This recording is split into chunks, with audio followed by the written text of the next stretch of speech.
No niin, tervetuloa tähän meidän podcastin ensimmäiseen jaksoon. Ja tässä ensimmäisessä jaksossa voitaisiin vähän esitellä, että ketä me ollaan ja miksi me edes tehdään tätä ja mitä tästä nyt sitten ikinä tulee. En tiedä, tuleeko mitään. Mutta mun nimi on Joona ja tässä on mun äiti. Ja minun nimi on Päivi. Ja me on päätetty tämän nimeksi yhdessä, äiti ja poika. Koska tämä nimi tulee siitä, että me on tehty paljon asioita yhdessä ja halutaan edelleenkin tehdä. Ja tämä podcastin idea tuli Joonalta ja nimikin sitten oikeastaan muotoutui siitä meidän kokemuksesta. Mutta haluatko sä kertoa, mistä se alun perin se idea lähti? Niin, no tässä nyt on ollut mulla aikaa vähän niin kuin katsella erilaisia podcasteja. Mä oon katsonut niitä aika paljonkin ja osa on ehkä vähän sitten myös niin kuin auttanut tässä elämäntilanteessa, missä mä oon tällä hetkellä. Niin mä sitten ajattelin, että kun me äitin kanssa ollaan tehty kaikenlaista yhdessä, niin miksi me ei niin kuin voitaisi kokeilla tällaistakin. Ja uudet projektit on aina semmosia vähän jännittäviä ja mielenkiintoisia. Vähän jotakin niin kuin erilaista tähän arkeen. Joo, mä oon aika vähän siis podcasteja seurannut, että mulla ei hirveästi ole kokemusta edes siitä niin kuin katsojan tai kuuntelijan näkökulmasta, mutta aina kannattaa kokeilla kaikkia uusia asioita ja sittenhän se aika näyttää, että mitä tämä tuo tullessaan meille. Mutta jos me esittelisimme hieman itseämme, eli mä oon 66 vuonna syntynyt pieneen kyläyhteisöön ja minun perheessä oli äiti, isä ja yhteensä 9 lasta, eli minä ja mun kaksosveli oltiin ne nuorimmat. Ja me tosiaan elettiin semmoisessa hyvin pienessä yhteisössä, tai itse asiassa naapurit oli kaikki sukua toisilleen ja oli sedät ja täti ja serkkuja ja me oltiin tosi paljon yhdessä. Eli oikeastaan jaettiin kaikki elämän asiat, ilot ja surut ja arjen asiat ja juhlat ja kaikki. Ja sieltä ehkä juontaa myös juurensa se, että minusta on hyvin luontevaa ja tärkeää tehdä asioita yhdessä. Eikä se tarvi olla mitään ihmeellistä. Mä en tarkoita yhdessä tekemisellä mitään semmoisia suuria juttuja, että pitäisi nyt järjestellä jotakin, koska silloin kun mä olin lapsi, niin se oli ihan luonnollista. Se oli ihan tavallista. Eiköhän silloin soiteltu ja kysytty, että milloin voi tulla, koska ei silloin ollut edes puhelimia. Eli mä oon elänyt 6 ensimmäistä vuotta lapsuudessa ilman sähköjä ja 9 ensimmäistä vuotta ilman puhelinta. Ja puhelinkin oli tietysti lankapuhelin ja niin edelleen. Eli kyllähän sitä käytiin toistemme luona, vietettiin aikaa, piipahdettiin arkisten töiden lomassa ja milloin vaan tuntui sopivalta lähteä, niin sitä vaan lähdettiin. Ja se on jäänyt mulle ainakin semmoiseksi tosi lämpimäksi muistoksi ja asiaksi ja haluan sitä samaa jakaa myös tänä päivänä. Näin ajattelen. Mitäs Joona sinä? No, mä oon vähän nuorempi. Mä oon syntynyt vuonna 1999 ja on nyt 26-vuotias sitten. Ja meidän perheeseen kuuluu sitten mun lisäksi mun isoveli ja isosisko ja aikoinaan sitten myös meidän isä. Ja no kyllä meidänkin perhearki oli semmoista, että me aika paljon niin kuin yhdessä sitä vietettiin. Kyllä. Ja kyllä mäkin nyt sitten vielä niin kuin lapsuudesta muistan sitä, että myös niin kuin sukulaisten kanssa ja muiden tuttujen kanssa ehkä niin kuin nähtiin ja vietettiin enemmän aikaa, mitä sitten niin kuin, kun mä olin vanhempi. Kyllä. Se oli aika tavallista vielä silloinkin, koska jos mä jatkan tästä, niin meidän perheessä tapahtui sitten surullinen asia silloin vuonna 1975, kun isä yllättäen kuoli. Ja siinäkin mä oon jäänyt miettimään sitä, että kuinka paljon naapurit ja läheiset ihmiset tukivat siinä surussa. Eli meitä ei oikeastaan jätetty hetkeksikään yksin. Ja apua annettiin monella eri tavalla. Ja sitten me elettiin ja asuttiin siellä kylällä vielä monia vuosia, mutta sitten jossain vaiheessa äiti päätti muuttaa pois kaupunkiin ja se oli mulle tosi vaikea asia. Mä olin silloin yläasteella 8. luokalla ja en olisi millään halunnut muuttaa. Mutta kyllä mä ymmärrän tänä päivänä, että se muuttaminen oli tärkeää ja se oli varmasti hyvä asia, koska minun sisaruksia sitten asui kaupungissa ja kyllähän äitillä tietysti oli aika lailla paljon aikaa ja yksinoloakin jo sitten siinä vaiheessa, kun kaikki oli muuttaneet pois ja lapset siis. Ja näin ollen me sitten muutettiin kaupunkiin. Ja siitäpä meni muutama vuosi, kun mä sitten tapasin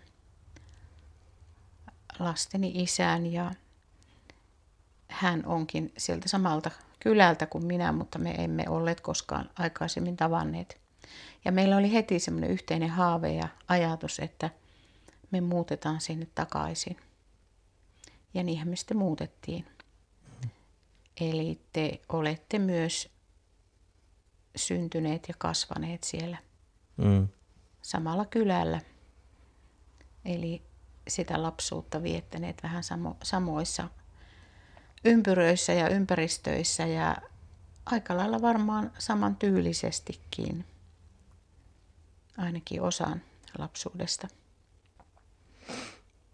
Ja nythän tätä sitten kuvataan meidän kotitalossa, jossa on kuitenkin ehkä ne mun ensimmäiset kunnolliset muistot. Kyllä mä muistan jotakin sieltä aikaisemmasta kodista, mutta kunnolla sitten niin kuin tästä.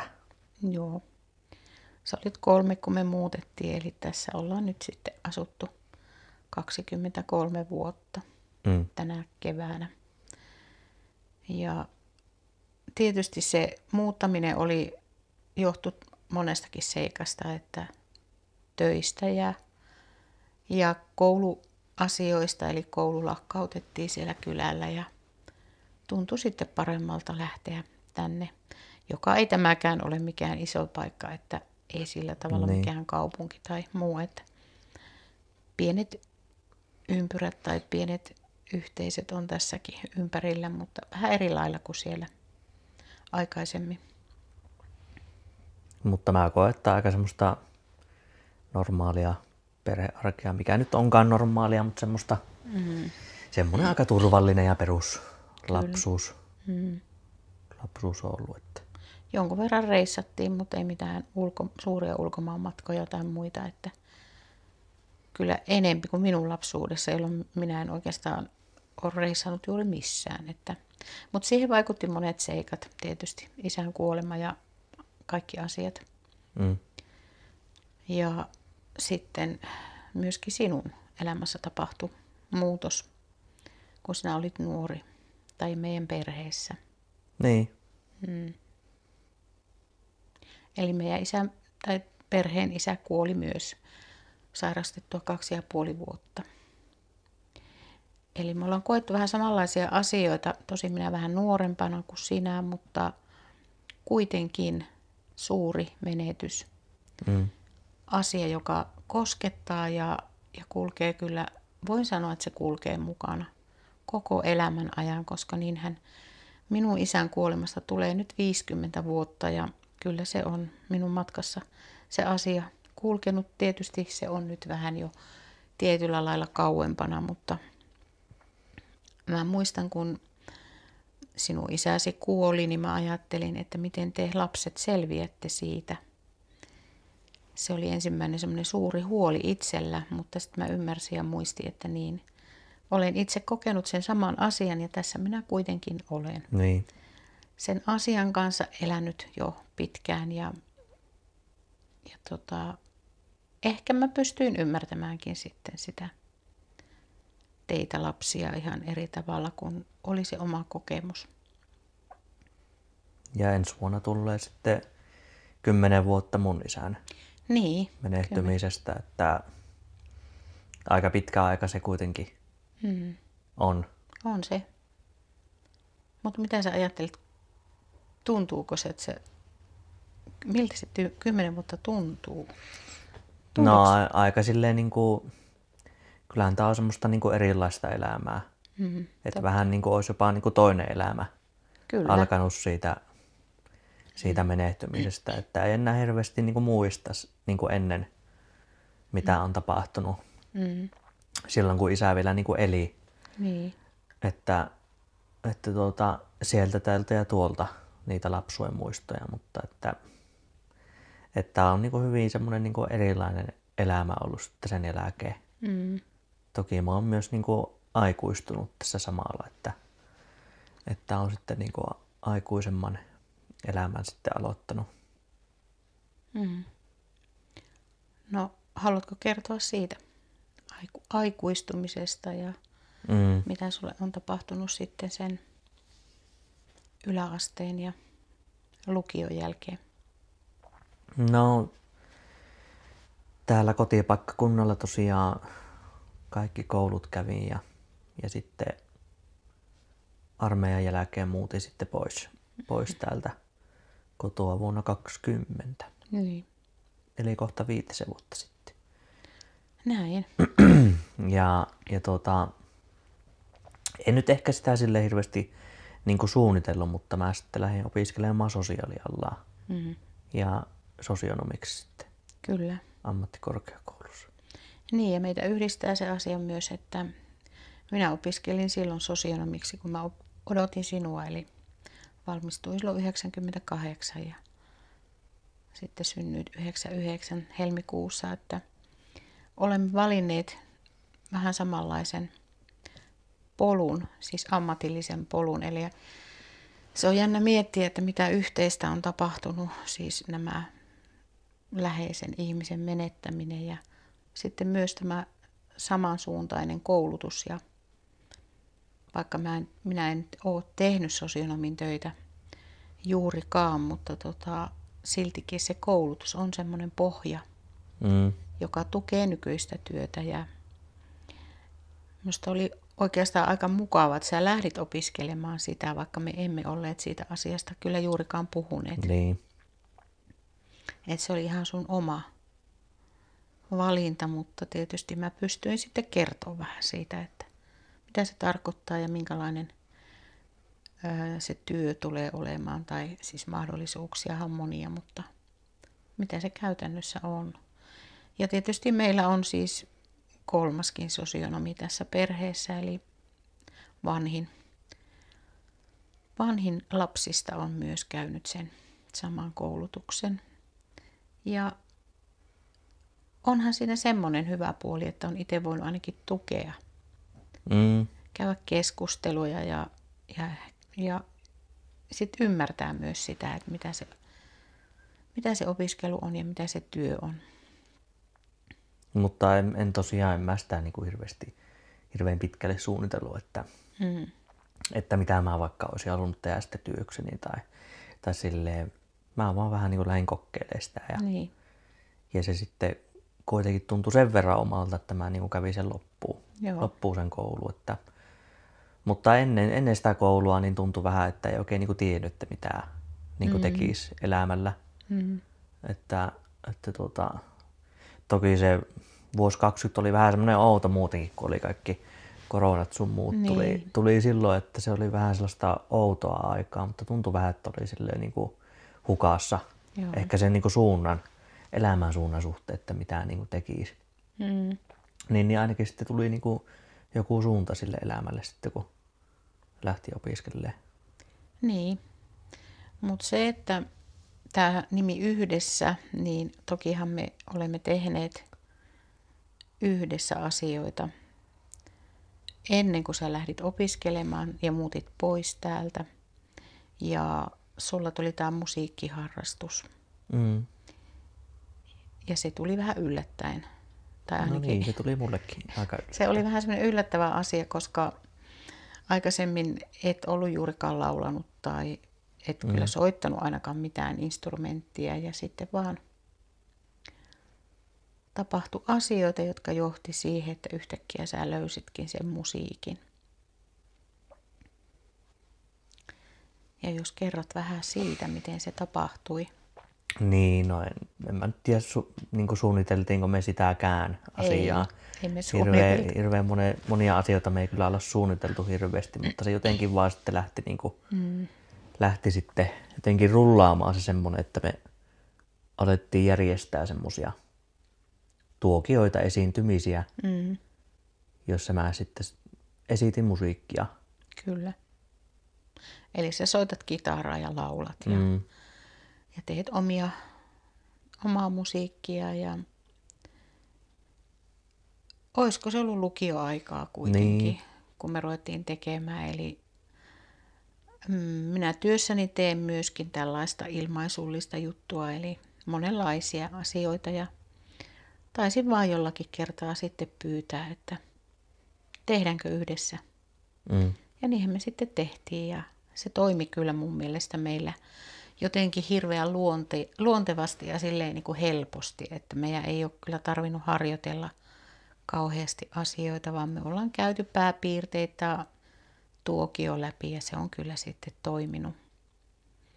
Ja luottamus on siinä ollut kyllä mun mielestä meidän välillä tosi vahva, koska ei se muuten toimisi. Ja ensinhän ne oli minun työn kautta tulleita asioita, mutta sittenhän me ollaan vapaaehtoisina tehty aika monenlaisissa tilaisuuksissa, sekä yhdessä että erikseen. Ja sitten niistä niin kuin alkoin toki myös sitten niin kuin itse ehkä vähän niistä niin kuin rohkaistu sitten Kyllä. myös itse niin kuin tekemään semmoista keikkahommaa. Niin. Mutta kyllähän meitä on myös niinku huomioitu niinku siitä, mitä me niinku ollaan tehty. No on. Ja siinäkin myös niinku meidät on huomioitu niinku yhdessä, että ei niinku erikseen. Niin, kyllä. Siinä oli niin monta vuotta oikeastaan, mitä me tehtiin näitä vähän erityyppisiä asioita ja meidät nähtiin aina yhdessä. Ja nytkin vielä niin monet kyselee, että mitä sinulle kuuluu ja missä sinä olet ja näin, että se on jäänyt kyllä ihmisten mieliin varmaan se. Ja onhan me saatu kommenttejakin siitä, että on niin mukava nähdä, kun äiti ja poika tekee asioita yhdessä. Eikö se ole sitten niin tavallista tai mä en oikein osaa sanoa, että kuinka paljon semmoista tapahtuu. Varmaan ehkä, kyllähän sitä jotkut tekee työkseenkin sitä, mutta mä ajattelen sen niin, että me ollaan oltu kuitenkin niin paljon ihan sieltä sinun lapsuudesta saakka yhdessä ja käyty elokuvissa ja oltu niin kuin paljon. Mäkin olen ollut kotona pitkään kotiäitinä ja se elämä on ollut semmoista niin kuin asioiden jakamista ja tekemistä yhdessä. Ja siitä oli aika luontevaa sitten lähteä tekemään myös tämmöisiä pieniä tuokioita ja nimenomaan myös vapaaehtoisena, että kaikki ei ole tullut, tai sinä ootkin tehnyt lähes kaiken vapaaehtoisena, mutta minä osin myös työni kautta. Ja kyllä mä sanon, että ne hetket on ollut tosi antoisia ja ne on ollut hirveän tärkeitä.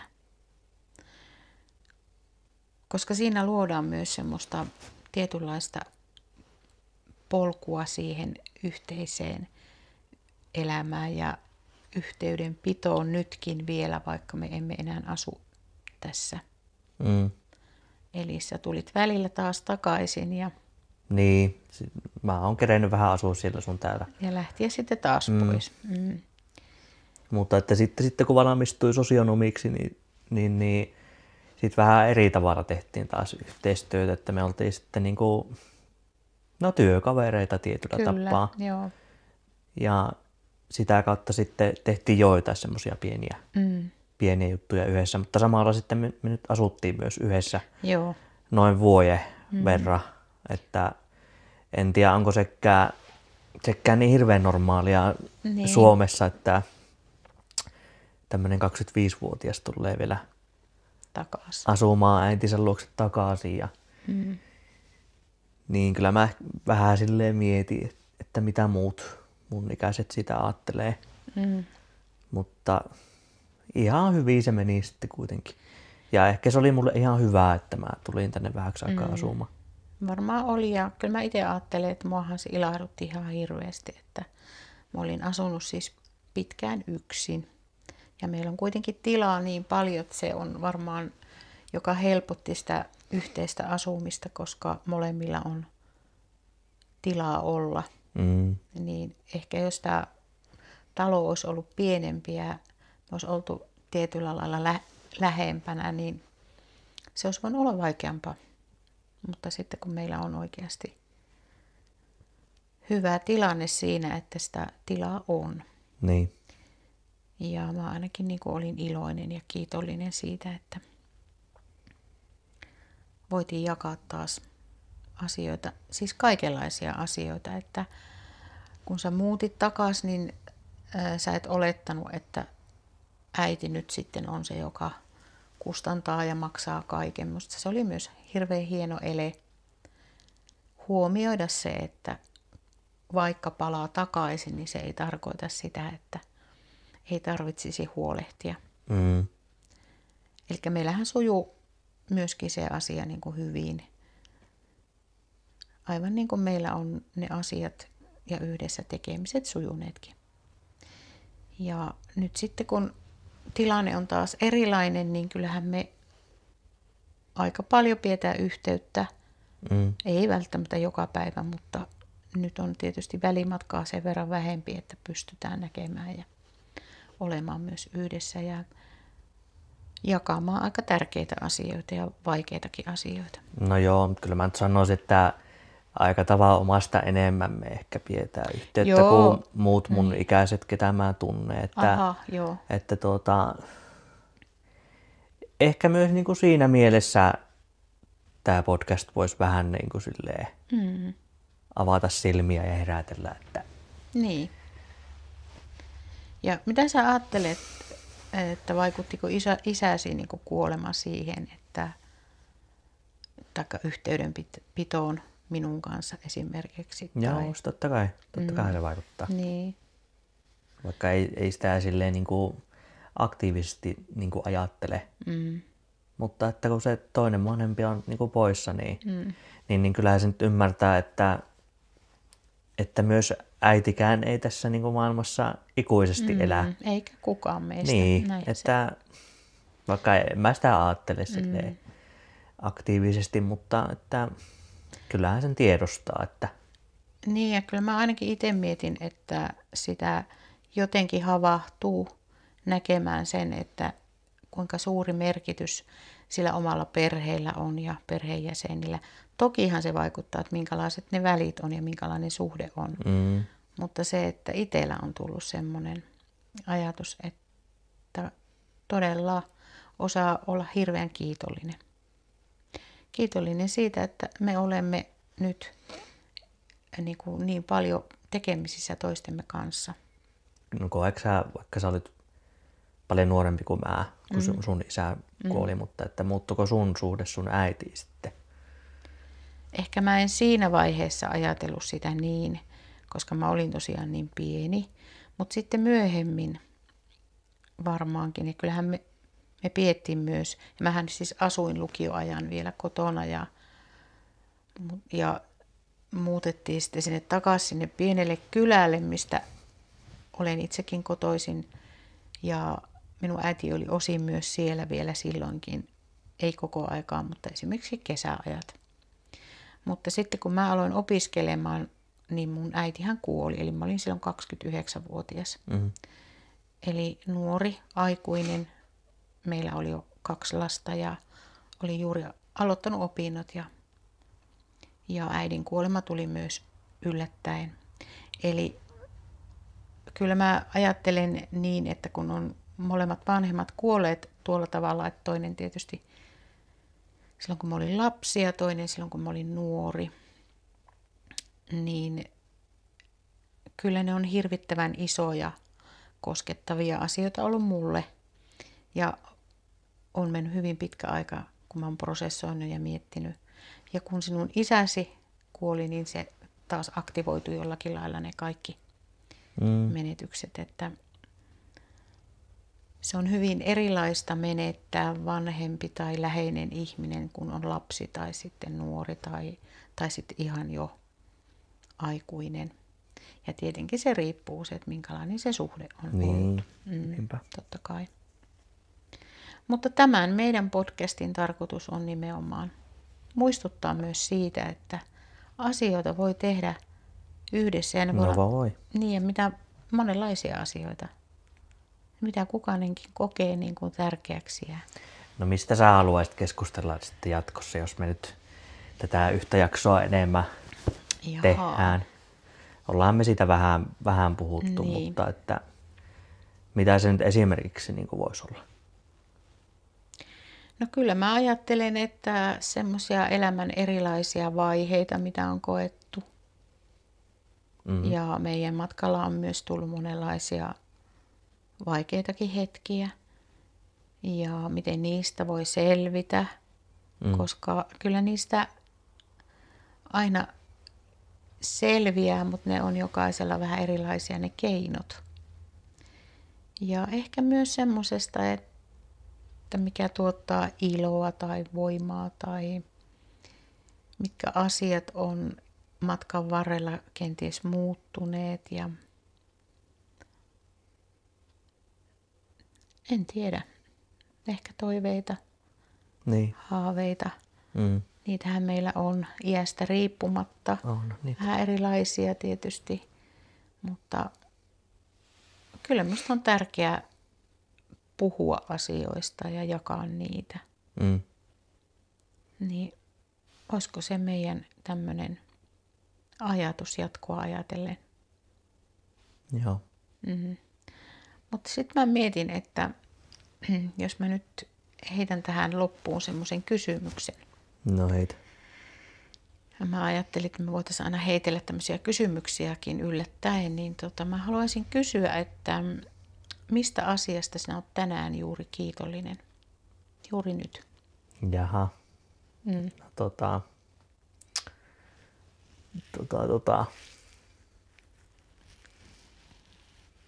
Varmaan ehkä se, että pääsin tänne kotiin niin kuin ilman mitään suurempia haasteita ja silleen helposti. No niin, helposti pääsin tänne. Se on suuri kiitollisuuden aihe kyllä.